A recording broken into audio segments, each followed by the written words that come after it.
नमस्ते बच्चों, good morning students. और आज हम लोग कक्षा 11 भूगोल में अपने अगले टॉपिक की बात करते हैं। और इस टॉपिक में हम लोग ने इसके पहले खनिज एवं शैल अध्याय से कुछ टॉपिक पढ़े थे और जिसके अंतर्गत हम बात कर रहे थे इसमें परिचय की कि शैल क्या होते हैं और प्रमुख खनिज कौन कौन से होते हैं। इसके अलावा जो भी आग्नेय शैल होती हैं उन शैलों के बारे में भी, आग्नेय शैलों की हम लोग ने विशेषताएं पढ़ी थी। और इसके साथ साथ ये भी हम लोग ने देखा था कि इन आग्नेय शैलों में क्या होता है, क्या विशेषताएं हैं कि ये क्रिस्टलीय है, लंबवत होती है, परतहीन होती है और इसमें कोई भी जीवाश्म नहीं मिलता। आज हम लोग अवसादी शैलों की कुछ विशेषताएं, कैरेक्टरिस्टिक्स ऑफ सेडिमेंट्री रॉक्स के बारे में देखेंगे। और इसमें खास बात यह है कि जीवाश्म पाया जाता है। अब यहाँ पे एक शब्द आ रहा है कि अवसादी शैल, ये नाम कैसे आया। अब ये अवसादी शैल क्या है, अगर हम इसको कह सकते हैं कि अवसाद जमा हो जाए। अक्सर आपने देखा होगा कि पानी का जो ये गिलास आपको दिखाई दे रहा है, इस गिलास में यदि आप पानी भरते हैं और इस पानी में थोड़ी सी मिट्टी डाल देते हैं तो मिट्टी घुलने के बाद कुछ कण क्या होते हैं, तली में नीचे ग्लास में बैठ जाते हैं। फिर जब इस पानी को हम छानते हैं, इस जल को, तो मिट्टी के कण हमको छन्ने में मिल जाते हैं और इसको बोलते हैं अवसाद।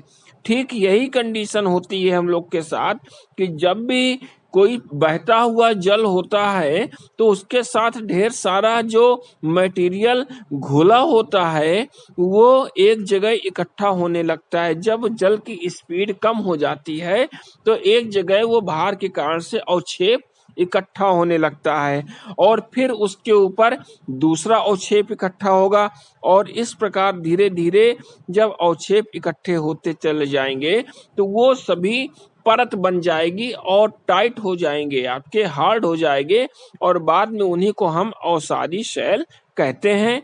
इनमें जीवाश्म में पाए जाते हैं, परत भी इसमें पाई जाती है। इसके अलावा और क्या होता है, हल्के मोड़ भी इसमें मिलते हैं। साथ में इसमें ऊर्ध्वाधर संधियां होती हैं और ये भी ध्यान रखना है कि इन अवसादी शैलों में अपक्षय जल्दी होता है क्योंकि ये चट्टानें कमजोर होती हैं। सिलिका युक्त बलुआ पत्थर को छोड़कर जितनी भी अवसादी शैलें होती हैं इनमें अपक्षय क्रिया होती है तो पदार्थ के टूट जाने पर ये आसान हो जाता है, अपक्षय क्रिया। इसके अलावा अपर्दन भी इसमें जल्दी होता है, एक स्थान से दूसरे स्थान तक भौतिक तत्वों के द्वारा ये पहुंच जाती है। जल के द्वारा बहा कर के भी ले जाया जाएगा, हवा के द्वारा उड़ा कर के भी ले जाया जाएगा ये। इसके अलावा विस्तृत क्षेत्र में हर जगह मैक्सिमम क्षेत्र में ये अवसादी शैलों का जमाव भी मिलता है। अब हम लोग देखते हैं कि अवसादी शैलों का आर्थिक महत्व क्या है, क्या इसकी उपयोगिता है।